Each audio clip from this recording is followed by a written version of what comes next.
500 में से 499 नंबर लाने वाले शख्स करण पिलानिया सीबीएसई बोर्ड में टॉपर हमारे साथ मौजूद हैं। करण, सबसे पहले तो मुझे यही बताओ दोस्त कि 499 नंबर आते कैसे हैं? क्या करना पड़ता है तो नंबर कैसे आए? इसके लिए पहले ये तो नहीं सोचना कि आपको 500 में से 500 लाने हैं, आपको सब्जेक्ट वाइज सोचना है। जैसे मेरा फिजिक्स फेवरेट था तो मेरा गोल पहले ये था कि फिजिक्स में तो 100 लाने ही है, ये मेरा फेवरेट सब्जेक्ट है, इसमें तो 100 आने चाहिए। फिर बारी आई मैथ्स की, मेरे 10th में मैथ्स में 100 आए थे और जो मेरे मैथ्स के टीचर थे उन्होंने कहा था कि मेरठ में पिछले 3-4 सालों में किसी के 100 नहीं आए, तो मैंने इसे चैलेंज की तरह लिया कि मुझे मैथ्स में 100 लाने हैं, तो मैथ्स में भी 100 आ गए।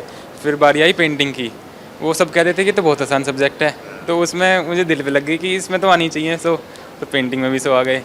बाकी इंग्लिश कहाँ पर एक नंबर कहाँ रह गया? मेरा केमिस्ट्री में एक MCQ गलत हो गया था, थोड़ा ट्रिकी लग गया था मुझे, वो थोड़ा ट्रिकी क्वेश्चन लगा, वो गलत हो गया मेरा एक MCQ। तो एक नंबर, जैसे मैं एक स्टूडेंट को देखा था, उसके एक नंबर कम थे तो वो रो रहा था, परेशान था कि यार एक नंबर रह गए। तो क्या तुम्हारे साथ भी ऐसा था? नहीं, मेरे साथ नहीं है, तो मैं तो बढ़िया है, 499 है, उसकी ज़्यादा खुशी है। एक नंबर कहीं और कट जाता क्या पता, दिन दिन की बात है वो, तो किसी भी सब्जेक्ट में हो एक सकता नंबर जाने के गम नहीं है, तो है जो 499 आ गए उसकी खुशी है। है। Yes sir. परिवार वाले कैसे, क्या बोल, कैसे रिएक्शन रहा उनका? परिवार वालों का बढ़िया रिएक्शन था, मम्मी खुश हुई, पापा भी खुश हुए। मैंने तो उन्हें कम बताए थे क्योंकि मेरा ऐसा ही है कि एक्सपेक्टेशन में काफ़ी कम रखता हूँ, ताकि अगर रिजल्ट आए तो बढ़िया ही आएगा एक्सपेक्टेशन से। मैंने कहा था मम्मी 95 के करीब आएंगे, आगे 99.8, तो काफ़ी खुश हुए मम्मी पापा। वो भी बता रहे थे, तुमको क्रिकेट खेलना पसंद है ना? यस और सर। सही सही बताना, जिस दिन आखिरी एग्जाम था उसके बाद जाके मैच खेला था, क्रिकेट खेला था? उस दिन तो मैं काफ़ी थक गया था। उस दिन ऐसा हुआ था, मेरा 15 मार्च को बर्थडे था और 18 मार्च को लास्ट एग्ज़ाम था, तो मैंने कहा पार्टी दे देता हूँ 15 एग्ज़ाम को, लेकिन दोस्त मेरे बढ़िया थे, उन्होंने कहा अभी पार्टी मत दे, 18 को पार्टी दे देना, बोर्ड खत्म होने की भी और बर्थडे की भी। मैंने हाँ बोल दिया, फिर मैंने पार्टी करी थी उस दिन, तो क्रिकेट नहीं खेला, उससे अगले दिन खेला था क्रिकेट। हाँ जी। मैं अपना बताऊँ, जिस दिन मेरा लास्ट बोर्ड था 12th का, जिस दिन बोर्ड खत्म हो सबसे पहला काम जाकर बैग का क्रिकेट खेलने चले गए, क्योंकि उससे पहले तो बैन था कि अभी एग्ज़ाम चल रहा है, अभी नहीं खेलना है। पर यार ये बताओ, सबसे बड़ी बात जो है, फिजिक्स में 100 नंबर कोई कैसे ला सकता है? फिजिक्स तो पल्ले पड़ती नहीं थी। क्या कोई टीचर अच्छे थे, खुद मन लगा, कैसे रहा है सफर, कैसा रहा? एक तो टीचर भी मेरे काफ़ी अच्छे थे, एकदम कॉन्सेप्चुअल अंडरस्टैंडिंग से पढ़ाते थे, इमेजिन कराते थे पूरी फिज़िक्स। उसके बाद मैंने खाली बोर्ड्स की भी वाई क्यों नहीं किए, मुझे पता था कि फ़िज़िक्स हार्ड होती जा रही थी। मैंने पहले के पेपर देखे थे कि 2022 में हार्ड है, 23 में बढ़ गई, 24 में और बढ़ गई हार्ड। मैंने सोचा कुछ अच्छे लेवल के क्वेश्चन करने पड़ेंगे, इसलिए मैंने जेई मेंस और एडवांस के क्वेश्चन ट्राई करे और हो भी रहे थे वो तो। और सर मेरा लक भी अच्छा था कि फिज़िक्स में इस बार थ्योरी ज़्यादा नहीं आई, उन्होंने ये पूछा, कॉन्सेप्ट पूछा था कि कॉन्सेप्ट तुम ये यूज़ क्यों कर रहे हो, और वो मुझे अच्छे से आता था क्योंकि मैंने अच्छे क्वेश्चन करे थे, उसकी वजह से 100 आए मेरे। तमाम जो मैं अपने साथ के बच्चों को याद है टॉपर्स का, तो रटते बहुत थे कि फिजिक्स रट ली, केमिस्ट्री की सारी इक्वेशंस रट लिए। तो अपना मामला क्या है, रटने वाला है या कॉन्सेप्ट क्लियर करने वाला है? रटने वाला तो नहीं था मेरा, तो आखिरी में सर को मेरे पे डाउट था कि इस पर याद नहीं होता, इसको थ्योरी में दिक्कत आ सकती, तो एक शीट दे दी थी मेरे को, उसमें जितनी भी इंपॉर्टेंट डेफिनेशन थी वो कहा इसको थोड़ा सा याद करके चले जाना, बाकी कॉन्सेप्ट तो तुम्हें अच्छे से आता है। बस मैंने एक दिन पहले वो डेफिनेशन याद कर ली थी थोड़ी सी ऊपर ऊपर से, और वो लिख दी थी वहाँ पे। मतलब एक संदेश इससे बच्चों को जा सकता है जो देख रहे होंगे कि कॉन्सेप्ट क्लियर करने, रटना नहीं है। हाँ हाँ, कॉन्सेप्ट क्लियर करने से आपके 95 तो हो जाएंगे, लेकिन आप थोड़ी सी डेफिनेशन देख लोगे, अगर आखिरी में एक दिन देख लो फिनिशिंग टच के लिए, 100 आ जाएंगे आपके। जैसे हम लोग पेपर दे के लौटते थे तो मम्मी पापा पूछते थे कैसा हुआ, तो जो हम जैसे एवरेज बच्चे होते थे वो कहते थे कि यार बहुत बढ़िया हुआ, कोई दिक्कत नहीं। बाद नंबर आते थे, पोल खुलती थी, तो तुम जब पेपर दे के आते थे उसका इवेल्यूएट करते थे कि कितना नंबर आ सकता है? करते थे, किया था? हाँ करता था, टीचर से पूछ लेता था जो हार्ड लगते थे क्वेश्चन, और घर पे कह देता ठीक ठीक गया, ताकि ज़्यादा एक्सपेक्टेशन ना हो मुझसे, और बाद में अच्छा रिजल्ट आए तो और ज़्यादा खुशी बढ़ जाए कि इसने तो बेकार बताया था और लेकिन बढ़िया नंबर आ गए इसके। तो घर वालों को मौज आई होगी कि लड़का तो कह रहा था कि ठीक ठीक हुआ है, मार दिया टॉप। हाँ मेरा तो यही था कि मैं तो पहले मजाक में भी कहता था कि 75 भी शायद आए ना आए मेरे, लेकिन अच्छे आए 99.8। बहुत सुंदर। ये बताओ, अच्छा तो पढ़ाई की बात हो गई है ना, हर समय पढ़ाई की बात क्या करनी है, अब तो तुम इतना टॉपर हो गए हो।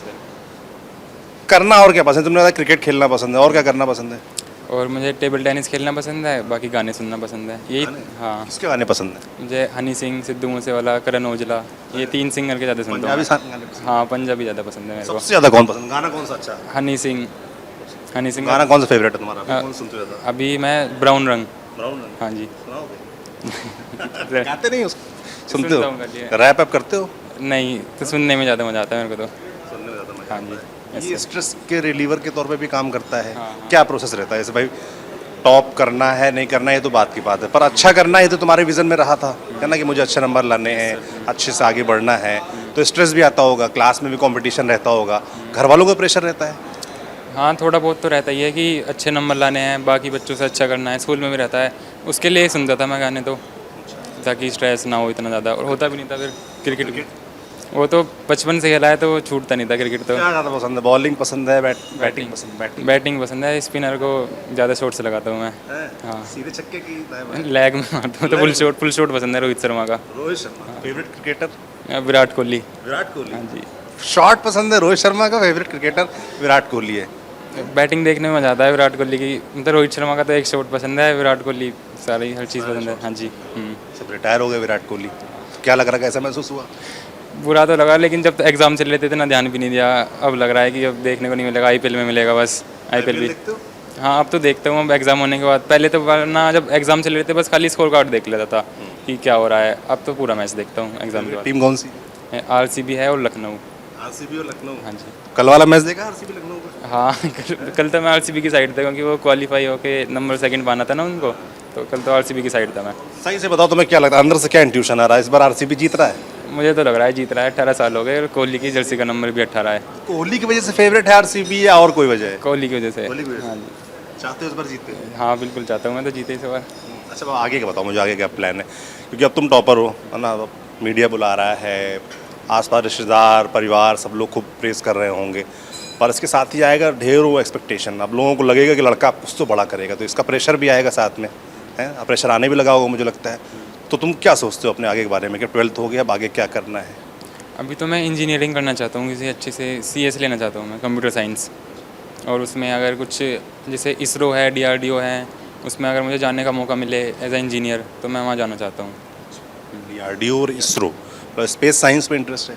हाँ, स्पेस मतलब कुछ भी अगर देश के लिए करने का मौका मिले तो वहाँ से मिल सकता है ना इंजीनियर्स को, तो वो चाहता हूँ मैं तो। जैसे इंजीनियरिंग वाला है, तो ये तो इंजीनियरिंग वाला तो एक तो रहता है सबके अंदर कि भाई 12th पास करना है, बीटेक करना है, उसके लिए कोई तैयारी भी कर रहे हो, कोचिंग वगैरह की? हाँ, मैंने जेई मेंस का एग्ज़ाम दिया था। कोचिंग तो नहीं ली मैंने, स्कूल में कराई थी उन्होंने।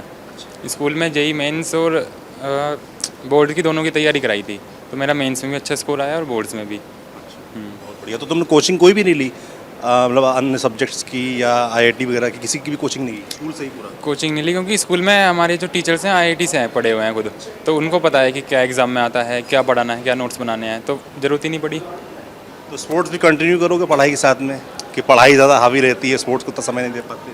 इस बार तो इतना नहीं दिया था, अभी 12th तक तो 1 घंटे खेलता था रोज़। अब सोच रहा हूँ कि ज़्यादा खेलूँ, थोड़ा 2-3 स्कूल में कैसा माहौल रहता था, मतलब पढ़ाई और स्पोर्ट्स का रेशियो कैसा रहता था, मतलब खेलने को मिलता है या समय निकालना पड़ता है उसके लिए एक्स्ट्रा? मैं तो ऐसा था कि मैं स्कूल में रुकता था, सुबह 7 बजे स्कूल गया, 10 बजे घर आता था रात के। तो जब स्कूल हो जाता था तो 1 घंटा दे देते वो ब्रेक टाइम, वहाँ पे खेल लेता था मैं, या तो क्रिकेट या टेबल टेनिस। बास्केटबॉल नहीं खेलते? तुम्हारी इतनी लंबाई है, तुमको देख के लोग कहते भी होंगे बास्केटबॉल प्लेयर। बास्केटबॉल मुझसे आता नहीं है, वो बचपन से कभी खेला नहीं। सुहाता नहीं है, पसंद नहीं है? हाँ, पसंद नहीं है बास्केटबॉल इतना। तो आगे तुमको इंजीनियर बनना है। उसके बाद की जैसे तमाम इंजीनियर्स को हम देखते हैं वो यूपीएससी की तरफ आकर्षित रहते हैं। यूपीएससी के बारे में सुना है तुमने? क्योंकि तुम्हारे साथ के 2 स्टूडेंट्स को मैं सुन रहा था जो टॉपर हैं, वो 99 वाले, और उसमें से दोनों बच्चे मुझे लगता है यूपीएससी की बात कर रहे थे। तुमने सुना, उसके बारे में जानते हो? जानता तो हूँ, पर मेरा यूपीएससी इतना पसंद नहीं है, मतलब यूपीएससी की तरफ जाना है मेरे को। इंजीनियरिंग में अपना कैरियर आगे बढ़ाना है मेरे को। ये खुद की चॉइस है कि घर वालों ने कहा कि इंजीनियर बनना है? जैसे 3 इडियट्स देखी है, उसमें था ना राजू, राजू नहीं रेहान था फोटोग्राफर। फोटोग्राफर बनना था, पर उसके घर वाले चाहते थे कि इंजीनियर बनना है। तो ये अपनी चॉइस है इंजीनियर बनना है, या घर वालों का है कि नहीं इंजीनियर बनना है? ये तो मेरी चॉइस है। घर वाले तो चाहते थे कि मैं एनडीए में जाऊँ, अच्छा। लेकिन मैंने फिर पीसीएम ले ली बिना बताए घर पे। तो मतलब कहा तो उन्होंने कुछ भी नहीं, कहा कि लिया है तो अच्छा ही डिसीजन होगा। वो तो एनडीए चाहते थे, पर अब मतलब रिजल्ट के बाद कुछ नहीं कहते, कहते बढ़िया है जो डिसीजन था तुम्हारा, जिसमें भी सक्सीड हो बढ़िया है। पसंद कौन है? जैसे कि तुमने क्रिकेट में बताया कि तुमको विराट कोहली पसंद है, रोहित शर्मा का शॉट पसंद है। न्यूज़ देखते हो? न्यूज़ नहीं। बिल्कुल नहीं। दुनिया में क्या चल रहा है, देश में क्या चल रहा है, इसके वास्ता नहीं होता। अखबार पढ़ते हो? नहीं, मैं स्कूल में रहता था ना 10 बजे तक, तो वहाँ पे थोड़ा बहुत ही क्रिकेट देख लिया, थोड़ा बहुत खेल लिया, इतना टाइम ही नहीं मिलता था। सोशल मीडिया की बड़ी बात होती है, सोशल मीडिया को कई लोग डाइवर्जन की तरह भी देखते हैं। तुम सोशल मीडिया पे एक्टिव हो? स्कूल की वजह से फ़ायदा हुआ कि मैं एक्टिव नहीं हूँ सोशल मीडिया पे, क्योंकि 10 बजे तक रुकते थे तो फ़ोन अलाउड नहीं था वहाँ पे। तो उसकी वजह से फ़ोन चलाने का कभी मौका ही नहीं मिला और मेरे पास भरपूर टाइम रहता था पढ़ाई फ़ोन है करने तुम्हारे का। पास? फ़ोन नहीं है, अब तो है। अभी तक 12th तक तुमने मतलब पढ़ाई तक, अभी पास होने तक फ़ोन नहीं यूज़ किया है? फ़ोन थोड़ा बहुत यूज़ करता था घर जाके, हाँ, लेकिन पढ़ाई के वक्त नहीं यूज़ करता था। जैसे घर चला गया, मम्मी का फ़ोन थोड़ा बहुत यूज़ कर लिया, अपना फ़ोन नहीं था। मतलब इंस्टाग्राम, फेसबुक, ट्विटर, ये सब सुना है इनके बारे में? सुना है पर यूज़ नहीं करा। यूट्यूब, एक्टिव नहीं हूँ इन पे। हाँ, यूट्यूब थोड़ा बहुत देख लेता था कि हाँ, क्या देखते हो यूट्यूब, क्या पसंद है? यही थोड़ा बहुत जैसे गाने सुन लिए, क्रिकेट की कुछ एनालिसिस देख ली, क्या चल रहा है, बस घर जाके जैसे थक जाता था स्कूल में आके, तो आधे घंटे थोड़ा बहुत देख लिया, फिर सो जाता था, अगले दिन स्कूल फिर। और भाई बहन आपके? छोटी बहन है, 8th क्लास में है वो। उसको पढ़ाते हैं, उसको गाइड करते हैं? मैथ्स पढ़ा देता हूँ थोड़ा बहुत, उसमें कुछ जैसे टीचर्स पढ़ाते हैं सिंपल तरीके से, मैं थोड़ा अलग तरीके से पढ़ा देता हूँ ताकि थोड़ा इजी लगे और थोड़ा अलग क्या होता है, यही मैं जानना चाह रहा हूँ। ये जो टॉपर्स का कोड होता है ना, डिकोड कर लेते हैं कुछ चीज़ें, ये अलग क्या है, अलग कैसे बनते हैं आप? अलग ऐसे जैसे थोड़ी ज़्यादा प्रैक्टिस करा देता हूँ कि कुछ भी नंबर बोल दिया 5-6 डिजिट का, एक और 5-6 डिजिट का नंबर बोल दिया कि इसको मल्टीप्लाई कर दे, तो इससे क्या होता है कि कैलकुलेशन स्पीड बढ़ जाती है और आप और बच्चों से आगे हो जाते हो। तो ऐसी कुछ चीज़ें बताते रहता हूँ कि ज़्यादा प्रैक्टिस कर लो या ये वाले क्वेश्चन कर लो, टिक लगा के दे दिए ताकि ज़्यादा टाइम वेस्ट भी ना हो और कॉन्सेप्ट भी बढ़िया समझ आ जाए उसको। बिल्कुल। तो जो अब तुम्हारे जूनियर्स होंगे, 11th में होंगे, 10th में होंगे, उनको क्या कहना चाहोगे? क्योंकि वो भी बड़ा स्ट्रेस रहता है उनके अंदर भी, तमाम जो पढ़ने लिखने वाले बच्चे होते हैं। तुम पढ़ाकू वाले बच्चे रहे हो कि थोड़ा सा शरारत भी करते हो? मतलब बीच का समझ लो थोड़ा सा। बीच वाला? हाँ, ऐसा हाँ। नहीं कि एकदम बैक बेंचर है या एकदम फ्रंट बेंचर है, ऐसा नहीं है? नहीं, दोस्त भी मेरे सारे बढ़िया थे ना, मेरी तरह ही थोड़ा खेलने में भी उनका मन करता था और पढ़ाई में भी अच्छे थे सारे दोस्त। अच्छा, हाँ। तो दोनों काम में ही माहिर हो। हाँ। तो ऐसा नहीं है कि सिर्फ पढ़ ही रहे हैं, स्पोर्ट्स से मतलब नहीं है, अन्य चीज़ों से मतलब नहीं, दोनों काम बैलेंस बना के। हाँ जी, बैलेंस बना के। तो ये बैलेंस कैसे बनेगा, क्या संदेश देना चाहोगे बच्चों को? मैं ये कहना चाहूँगा कि आप रेगुलर टेस्ट दो हर हफ्ते 1-2 हफ्ते में। अगर आपके स्कूल में नहीं होते तो अपने प्रिंसिपल से बात करो कि हमारे रेगुलर टेस्ट कराएं 1-2 हफ्ते में। तो आपका जब रिजल्ट आएगा, अच्छे नंबर आएंगे, आपको मोटिवेशन हर बार मिलती रहेगी कि मेरे इस बार अच्छे आए हैं तो अगली बार भी अच्छे आने चाहिए, या फिर अगर कम आ गए तो अब आपको गलतियाँ पहले ही पता लग जाएंगी 1 साल पहले ही बोर्ड से, और अगर गलतियाँ सुधार लोगे आपको इतना स्ट्रेस नहीं रहेगा कि बोर्ड के टाइम पे कैसे होगा। तो रेगुलर टेस्ट सबसे बढ़िया है, पूरे साल भर रेगुलर टेस्ट दो। बाकी थोड़ा खेलते कूदते भी रहो, हाँ। हैं? सिर्फ पढ़ना नहीं है। कितने घंटे पढ़ते हो वैसे? मैं 6-7 घंटे स्कूल और 4-5 घंटे सेल्फ स्टडी। 4-5 घंटे सेल्फ स्टडी स्कूल के बाद करते हो? हाँ, और एक स्कूल में ही करता था ना, मैं तो स्कूल में रहता था 10 बजे तक, तो वहीं पे 1-2 घंटे खेल लेता था, 4-5 घंटे सेल्फ स्टडी, बाकी घर आके सो गया। बिल्कुल। थैंक यू करण, खूब शुभकामनाएं तुमको तुम्हारे भविष्य के लिए। तो ये करण थे, मेरठ के रहने वाले हैं, ठेठ भाषा में बात कर रहे थे हमसे, और तमाम विज़न इनकी क्लियर है, इनको इंजीनियर बनना है और देश सेवा के लिए भी आगे चल के DRDO, इसरो जैसी संस्थाएं ज्वाइन करने की इनकी इच्छा है। बाकी जो इन्होंने डिकोड किया है पढ़ाई लिखाई का तरीका, ये कॉन्सेप्ट क्लियर रखने हैं और एक बैलेंस बना के चलना है। आपको खेलते कूदते भी रहना है, जैसे कि इनका क्रिकेट में इंटरेस्ट है तो इंटरेस्ट भी जगाए रखिए, पढ़ते लिखते रहिए। बाकी तो जैसा कि इन्होंने कहा कि इन्होंने सोचा नहीं था कि टॉप मार देंगे, काम करते रहे, मेहनत करते रहे, सफलता मिली। तो आपको ये बातचीत कैसे रही, कमेंट बॉक्स में लिखकर ज़रूर बताएं। देखते रहिए TV9 डिजिटल। शुक्रिया।